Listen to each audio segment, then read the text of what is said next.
Boa noite, meu irmão e minha irmã. Que você tenha uma noite abençoada na graça e na paz do nosso Senhor e Salvador Jesus Cristo. Uma alegria nessa noite poder nos encontrar e parar um pouquinho a nossa corrida diária, os nossos afazeres, para meditarmos na santa palavra do nosso Deus. Estamos estudando o livro dos Atos dos Apóstolos, também chamado de Os Atos do Espírito Santo, livro histórico que narra o início da igreja cristã e muito tem nos ensinado. Abra então a sua Bíblia no capítulo 3. Hoje nós vamos fazer a leitura a partir do primeiro versículo e o texto é a cura de um coxo. Texto muito lindo, certamente vai falar ao teu coração, vai edificar a sua vida, meu irmão e minha irmã. E nos diz assim o texto: Pedro e João subiu ao templo para a oração da hora nona. Era levado um homem coxo de nascença, o qual punham diariamente à porta do templo, chamada Formosa, para pedir esmolas aos que entravam. Vendo ele a Pedro e João, que iam entrar no templo, implorava que lhe dessem uma esmola. Pedro, fitando-o juntamente com João, disse: Olha para nós. Ele os olhava atentamente, esperando receber alguma coisa. Pedro, porém, lhe disse: Não possuo nem prata nem ouro, mas o que tenho, isso te dou. Em nome de Jesus Cristo, o Nazareno, anda. E tomando-o pela mão direita, o levantou. Imediatamente os seus pés e tornozelos se firmaram. De um salto se pôs em pé. Passou a andar e entrou com eles no templo, saltando e louvando a Deus. Viu-o todo o povo andar e a louvar a Deus. E reconheceram ser ele o mesmo que esmolava, assentado à porta formosa do templo, e se encheram de admiração e assombro por isso que lhe acontecera. Amém. Oremos ao nosso Deus. Paizinho, nós estamos com corações gratos diante da tua santa palavra. Queremos clamar nesta hora que o teu Espírito Santo venha com poder sobre a vida da tua igreja, ensinando-nos, orientando-nos, exortando-nos, edificando-nos, alimentando-nos, encorajando-nos, que possamos, ó Pai, não ser apenas ouvintes, mas praticantes da tua palavra. Fala conosco, ó Deus, toma as nossas vidas nas tuas mãos. Eu clamo sobre mim a tua misericórdia e oro agradecida em nome santo de Jesus. Amém. Amém. Meu irmão e minha irmã, certamente você já deve ter vivenciado momentos inusitados ao caminhar para a igreja. É interessante que às vezes acontecem coisas estranhas, encontramos pessoas que não vemos há muito tempo, encontramos pessoas pedindo esmola, encontramos pessoas passando por dificuldades, acontecem coisas estranhas como um carro que quebra, um pneu que fura. Na verdade, são muitas lutas. Eu me lembro quando eu fui pela primeira vez no culto de domingo, primeiro domingo do mês de fevereiro, domingo de posse, né, de todos os pastores e pastoras para este novo ano eclesiástico, e eu enfrentei um verdadeiro uma chuva tão forte, tão imensa, tão intensa, né? Que nós ficamos assim preocupados no carro e orávamos, clamando a misericórdia de Deus. E houve um momento que nós pensamos que não conseguiríamos chegar na igreja, né? Então nós estávamos ali enfrentando algo inusitado, verdadeiro temporal, com alguns momentos de enchente, né? Um momento assim bem assustador. Mas com a graça de Deus conseguimos chegar ali no templo para, junto com a igreja, louvar ao Senhor. Mas outras coisas já aconteceram aí, de certa forma você já deve ter passado por situações inusitadas ao caminhar para a igreja. E é interessante que algumas coisas acontecem E eu percebo assim que é um agir de Deus até para a gente perceber o que nós estamos fazendo, para onde nós estamos indo e o que nós esperamos disso que estamos fazendo. Então perceba, nós estamos vivendo um tempo onde nós assistimos aos cultos da nossa casa.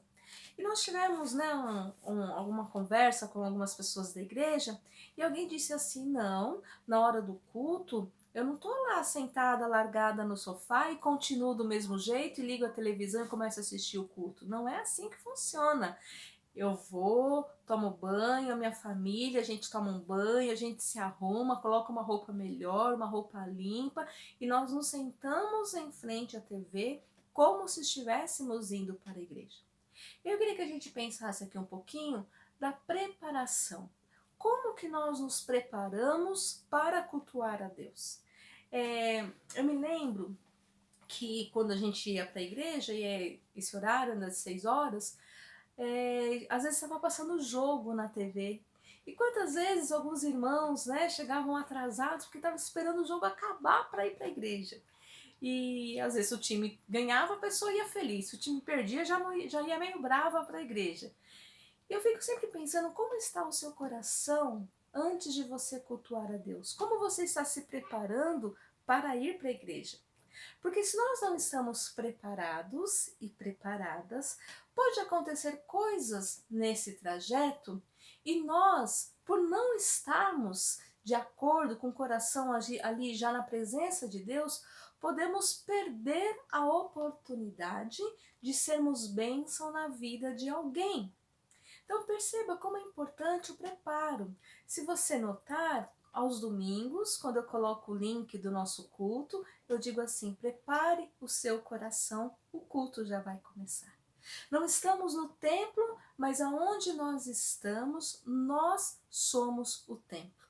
E nós temos que nos preparar para cultuar ao Senhor.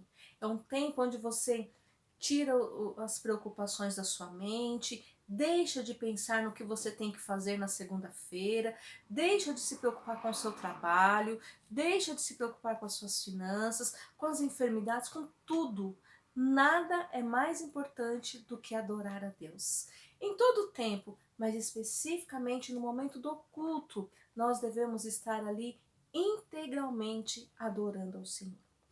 O texto que nós lemos conta para nós aqui que 2 discípulos de Jesus, né, estavam indo para o templo. Pedro e João estavam indo para o templo. E aqui a gente tem que aprender, né? Já o texto todo nos ensina muitas coisas. Vamos aprender que nós precisamos ir ao templo. Nós precisamos estar em comunhão. Mas pastora, a gente não pode ir no templo, como é que a gente faz? O templo hoje é na nossa casa. Mas nós não podemos deixar de continuar indo até a presença de Deus, parando um tempo para adorar e para servir a Deus, mesmo na nossa casa. Nós continuamos precisando cultuar a Deus. Nós temos necessidade de buscar a presença de Deus. Pedro e João caminharam com Jesus, eram amigos de Jesus, tinham aprendido com Jesus no dia a dia. E agora Jesus não estava mais no meio deles, mas a obra continua. E Deus tem um propósito na vida dos seus discípulos, assim como Deus tem um propósito hoje na sua vida, como Deus tem um propósito hoje na minha vida. E nós precisamos continuar sendo um instrumento nas mãos de Deus. Por isso nós precisamos ir até a presença de Deus, adorar, louvar, glorificar, ofertar, mas também aprender da palavra de Deus em oração. O texto diz aqui que João e Pedro, eles subiram ao templo para a hora nona da oração. Então eles estavam indo ali já no meio do dia, né? Começo da tarde, era um tempo ali que eles estavam, tinha bastante movimento no templo, e eles precisavam daquele tempo que estavam ali adorando a Deus. E havia uma circulação muito grande de pessoas. E o texto diz para nós que era levado um homem coxo. Talvez esse homem ainda não tivesse chegado lá no templo ainda, Porque que ele não estava sentado, ele estava sendo levado. Era levado um homem coxo de nascença que diariamente o colocavam na porta do templo. Todos os dias ele era colocado na porta do templo. Então perceba, meu irmão, que mesmo quando nós saímos da nossa casa, um coração voltado ao Senhor, disposto a servir, disposto a adorar, antes mesmo da gente chegar na igreja, antes mesmo de chegarmos ao templo, Deus já começa a usar as nossas vidas. Deus é lindo, é maravilhoso. Antes mesmo deles chegarem ao templo, eles já se encontraram com uma pessoa que teve ali a sua vida transformada, porque recebeu o que de melhor poderia ter recebido. Pedro e João estão indo ao templo e esse homem que está sendo colocado ali, a porta chamada Formosa, era uma das portas que estavam ali ao redor do templo, né?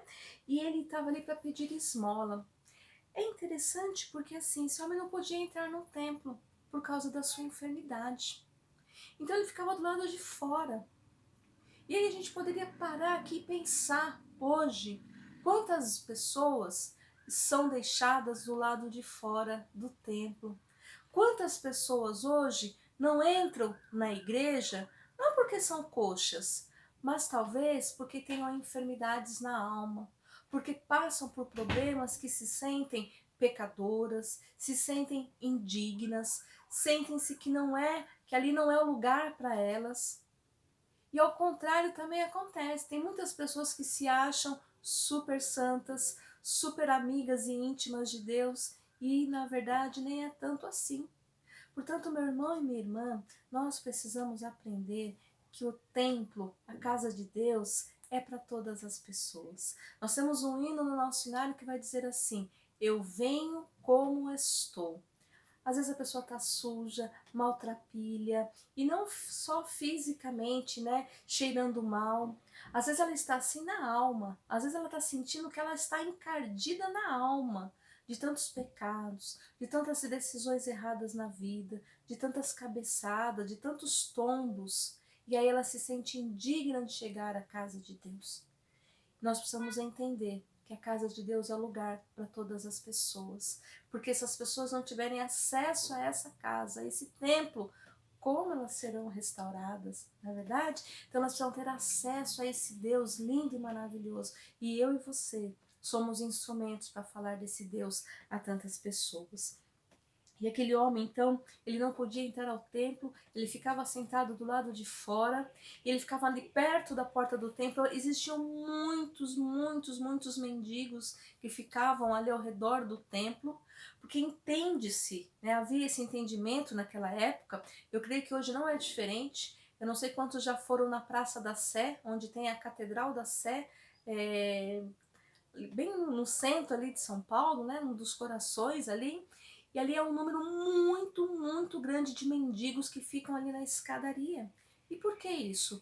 Porque tem-se essa ideia, né, e deveria ser mesmo, de que as pessoas que estão entrando no templo são pessoas que têm misericórdia, que têm coração quebrantado, que têm amor, que são tementes a Deus. E se esses atributos, se essas virtudes estão presentes no coração das pessoas que estão passando por ali, certamente aquelas pessoas vão dar uma esmola, porque ela não vai poder ver o outro passando fome, passando necessidade, passando frio e não vai dar nada para ela. Então as pessoas, os pedintes, eles ficam nesses espaços dos templos, das igrejas, porque eles entendem que as pessoas que passam por ali são pessoas de amor, ou deveriam ser, né?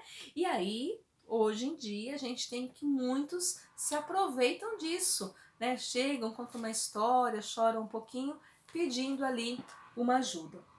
Então nós vemos que ele não poderia entrar no templo, mas note que Deus alcança ele fora do templo. E eu quero dizer para você, meu irmão e minha irmã, que Deus quer nos usar também fora do templo. Deus quer nos usar no nosso lugar de trabalho. Deus quer nos usar na nossa casa. Deus quer nos usar ao andarmos pelo caminho, ao irmos a um banco, ao mercado, à feira. Deus quer nos usar aonde nós estivermos. O que nós precisamos é estar sempre alinhados à vontade de Deus, é estarmos sempre conectados com Deus, é estar com o nosso coração sempre buscando a presença de Deus. A gente vê que Pedro e João, eles estavam ali com o coração buscando a presença de Deus. Eles queriam estar na presença de Deus, por isso que eles estão indo para a igreja. Esse precisa ser o nosso desejo, de estar sempre querendo buscar a presença de Deus, porque certamente Deus vai nos usar aonde nós estivermos, quando o desejo do nosso coração for, em primeiro lugar, buscar o reino de Deus e a sua justiça. E aí, Pedro, então, né, cheio de ousadia e cheio do Espírito Santo, como nós já lemos nos estudos anteriores, ele vai dizer o que para aquele homem? Olha para nós.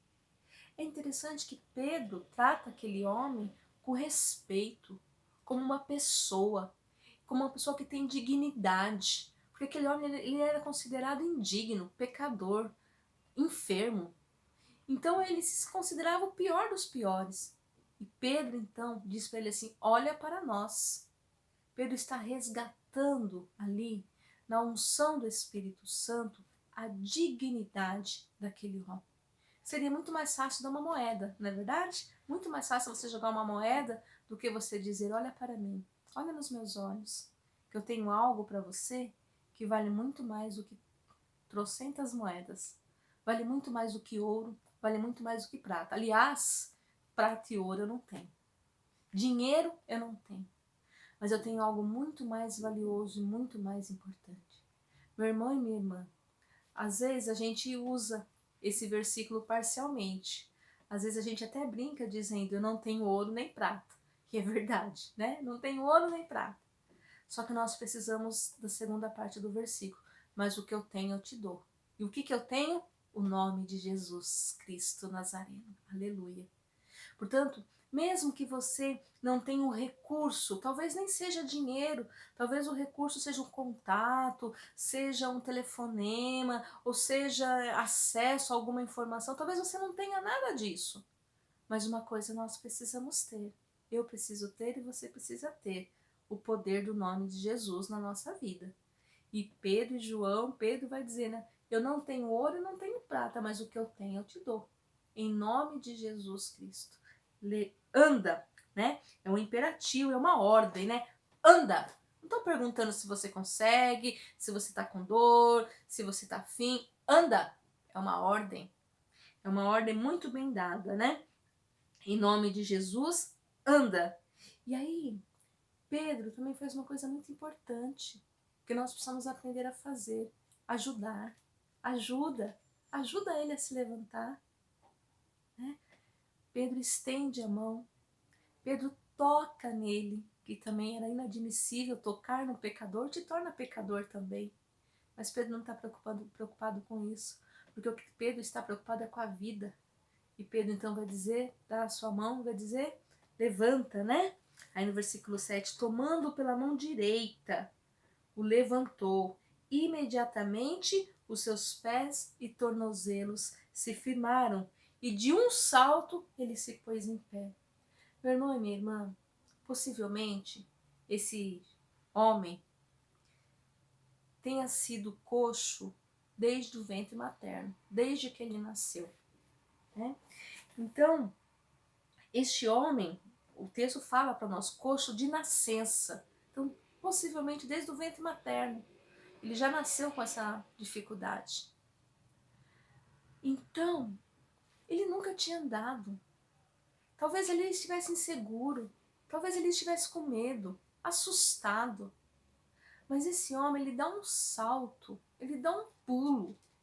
É interessante, se você já observou uma pessoa que quebrou o pé, geralmente os meninos, né, tem mais facilidade de quebrar o pé, o braço, enfim. Quando uma pessoa quebra o pé, ela vai ficar um tempo com o pé enfaixado, engessado, e ela vai, quando ela tira essa tala, ou quando ela tira esse gesso, ela vai andar com um pouco de dificuldade, ela vai pisar no chão com um pouco de insegurança, um pouco de medo. Algumas pessoas precisam até fazer uma fisioterapia para voltar a andar normalmente. Mas o texto diz para nós que aquele homem, imediatamente, os pés e tornozelos se firmaram e de um salto ele se pôs em pé e passou a andar. E o que ele faz? A primeira coisa que ele faz, e entrou com eles no templo. O lugar daquele homem era na presença de Deus, era dentro do templo. Naquela época simbolizava dentro do templo estar na presença de Deus. Hoje nós sabemos que o templo somos nós e que nós podemos estar na presença de Deus em qualquer lugar. Aliás, devemos estar na presença de Deus em todos os lugares, não é mesmo? Mas o texto mostra para nós que o milagre que Deus operou na vida daquele homem foi extraordinário. Não precisou fisioterapia, não precisou fazer banho de água morna para tirar a dor, não precisou caminhar devagarinho, ele já deu logo um salto, ficou em pé e já foi entrando no templo, glorificando a Deus, louvando a Deus por aquele grande milagre, uma vida inteira de espera. E aqui a gente aprende uma outra coisa. Nós precisamos aprender a esperar em Deus, né? Aquele homem lá, uma vida inteira. Talvez ele tenha sonhado quantas vezes ali na porta do templo, pedindo esmola e se perguntando: como será que é lá dentro? Como será que é adorar a esse Deus que esse povo vai? Quem sabe? Quantos pensamentos, né? Acho que ele via a expressão das pessoas entrarem, talvez às vezes cabisbaixas, às vezes entristecidas e preocupadas, e saíam dali renovadas, com um semblante tranquilo, em paz. E talvez aquele homem tivesse sonhado com isso tantas vezes. Um dia eu quero entrar nesse lugar e também voltar transformado. Mas nosso Deus é um Deus extraordinário, é um Deus que surpreende. E aquele homem não entrou no templo e voltou de lá transformado. Ele foi transformado para poder entrar no templo. Ele foi transformado para estar ali na presença louvando a Deus. Meu irmão e minha irmã, esse é o nosso Deus. É o Deus que cura, é o Deus que sara, é o Deus que transforma. E Ele quer nos transformar dia a dia para que possamos entrar na presença dEle, né? Estar na presença dele em oração, com o rosto desvendado, como Paulo vai dizer para nós, na presença do Senhor. Portanto, que você seja um servo e uma serva do Senhor com o coração preparado. Se prepare para o culto, se prepare para sair de casa, se prepare para andar durante o dia, se prepare. Seja sempre buscando estar na presença de Deus, porque grandes coisas o Senhor tem para fazer. Deus quer continuar fazendo uma obra na nossa vida. Não acabou ainda, né? A obra que Ele tem na nossa vida não acabou ainda. Ainda tem grandes coisas para acontecer, como pessoa, como família, como igreja, como corpo de Cristo. Deus está fazendo uma grande obra nas nossas vidas e nós precisamos estar atentos e atentas. Deus quer fazer uma obra em nós e uma obra por meio de nós. Deus estava trabalhando na vida de Pedro e João, ensinando eles ainda essa caminhada, mas já estava usando a vida deles para abençoar outras vidas. Talvez você esteja pensando, mas eu sou tão jovem de igreja, estou chegando agora nessa caminhada. Não importa, porque Deus pode já usar a sua vida para ser um instrumento poderoso nas mãos dele. Porque não é a nossa força, não é o nosso poder, mas é no poder que há no nome de Jesus, né? E aí disse que aquilo foi um grande testemunho, porque aquele homem então passou a adorar a Deus e todo o povo viu todo o povo andar a louvar a Deus e reconheceram. Interessante que ele era conhecido, né? E nunca, né? Acho que nunca ninguém imaginou uma situação dessa. As pessoas acho que pensavam isso daí já é o mendigo que tá sempre aqui, já faz parte dessa história, faz parte de ficar aqui como pedinte. Talvez nunca ninguém tinha pensado nessa possibilidade dele ser curado, dele ser transformado. E às vezes a gente olha para algumas situações da vida e se acostuma com aquela situação e acha que nunca pode mudar. E eu quero dizer para você, o Deus que nós servimos é um Deus que pode mudar, é um Deus que pode transformar, é um Deus que faz milagres. O mesmo milagre que fez através da vida de João, da vida de Pedro, da vida dos demais discípulos e apóstolos, é o mesmo Deus que opera hoje, é um Deus que faz milagres, né? Que nós possamos adorar ao Senhor e nos colocar na presença dEle, para sermos instrumentos transformadores de vida nas mãos do nosso Deus. Que Deus abençoe sua vida, meu irmão e minha irmã. Vamos orar? Paizinho, nós nos colocamos na Tua presença com nossos corações agradecidos. Agradecidos pelo Teu amor, pelo Teu cuidado, por este tempo, Deus, de meditarmos na Tua palavra. Nos ajuda, Senhor, a sermos como Pedro e como João, que se prepararam e estavam ali com corações dispostos a estarem na Tua presença. E, ó Pai, mesmo antes de chegarem na igreja, o Senhor já usou a vida deles. Nós queremos de igual forma clamar que o Senhor nos ajude, ó Pai, a estarmos na Tua presença. E mesmo antes, ó Pai, de chegarmos até a Tua igreja, de chegarmos ao templo, nós queremos ser usados pelo Senhor. Usa as nossas vidas, Paizinho. Não permita, ó Pai, que a gente se acostume com as situações terríveis que é ao nosso lado. Como muitas pessoas estavam acostumadas ao ver aquele coxo ali pedindo esmola, que nós não venhamos a nos acostumar com a dor, com o sofrimento das outras pessoas, mas que nós possamos levar uma palavra de fé, uma palavra de esperança, uma palavra de transformação, uma palavra de poder, e essa palavra é o nome de Jesus. Toma, Senhor, a vida do teu povo, ajuda-nos a colocar em prática a tua palavra. Edifica a tua igreja, fortalece, abençoe cada lar, cada família. Ó Deus, tem misericórdia das pessoas enfermas, que o Senhor possa gerar cura em cada coração, em cada corpo, que o Senhor possa, Senhor, trazer a restauração da saúde do teu povo. Ó Deus, muito obrigado por este tempo, nos dê uma noite de paz, a tua presença é a nossa oração e a nossa gratidão, no nome de Jesus. Amém.